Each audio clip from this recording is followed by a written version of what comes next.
Hi tears, எல்லோரும் எப்படி இருக்கீங்க? இன்றைக்கி ஒரு சூப்பரான ஹேர் பேக் வீடியோ தான் பார்க்க போகிறோம். அதுக்கு நான் இன்றைக்கி ஃபஸ்ட்டு எடுத்துக்கிறது என்னென்னு பார்த்தீங்கன்னா வெந்தயம்.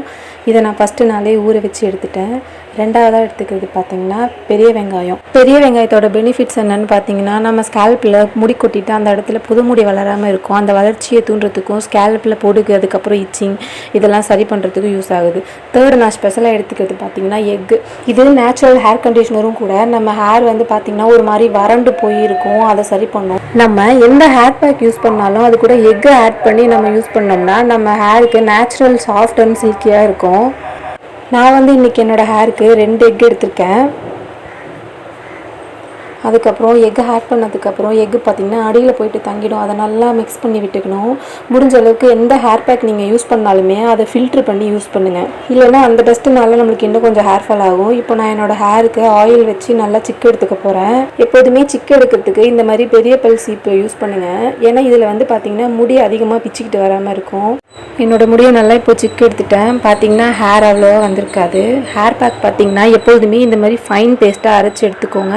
முடிஞ்ச அளவுக்கு ஃபில்ட்ரு பண்ணிவிடுங்க. அப்போ வந்து ஹேர் ஃபால் வந்து அதிகமாக ஆகிறத கொஞ்சம் ஸ்டாப் பண்ணும். இப்போ வந்து பார்த்திங்கன்னா நான் என்னோடய ஸ்கேல்ப் ஃபுல்லாக நல்லா அப்ளை பண்ணுறேன். எந்த அளவுக்கு கேப் இல்லாமல் ஸ்கேல்பில் நல்லா அப்ளை பண்ண முடியுமோ நல்லா அப்ளை பண்ணுங்கள். இப்போ பார்த்திங்கன்னா பனி நேரத்தில் நம்ம எதுவுமே ஹேர் பேக் எதுவுமே அப்ளை பண்ணாமல் விட்டுட்டோன்னா நம்ம ஹேர் ரொம்பவே ட்ரை ஆகிடும். ஸ்கேல்ப்பும் ட்ரை ஆகிடுச்சுன்னா நிறையவே ஹேர் ஃபால் ஆக ஆரம்பிச்சிடும். வீக்லி ஒன்ஸ் அப்படி இல்லைனா மந்த்லி 2 டைம்ஸ் ஆகுது நீங்கள் முடிஞ்ச அளவுக்கு ஹேர் பேக் அப்ளை பண்ணுங்கள். எந்த ஹேர் பேக்கும் அப்ளை பண்ண முடியலனாலும் அட்லீஸ்ட் வெந்தயம் மட்டுமாச்சும் உங்கள் ஹேருக்கு அப்ளை பண்ணுங்கள். அப்போ தான் வந்து ஹேர் ஃபாலை கண்ட்ரோல் பண்ண முடியும். இப்போ பார்த்திங்கன்னா நான் என்னோட முடி நுனி வரைக்கும் நல்லாவே அப்ளை பண்ணிவிட்டு எங்கெங்கே எனக்கு கேப் இருக்கோ அங்கெல்லாம் எனக்கு பார்த்திங்கன்னா ஃப்ரண்ட்டில் கொஞ்சம் நெத்தி ஏறின மாதிரி இருக்கும். அந்த இடத்துலலாம் கொஞ்சம் நான் அப்ளை பண்ணிக்கிறேன்.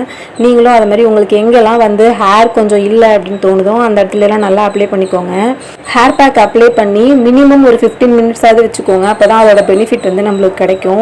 ஹேர் பேக் போட்டுட்டு நீங்கள் ஷாம்பூ சீயக்காய் இது ரெண்டுத்தில் எது வேணாலும் போட்டு உங்கள் ஹேர் வாஷ் பண்ணலாம். இப்போ நான் வந்துட்டு பார்த்தீங்கன்னா ஹேர் வாஷ் பண்ணிவிட்டு வந்துட்டேன்.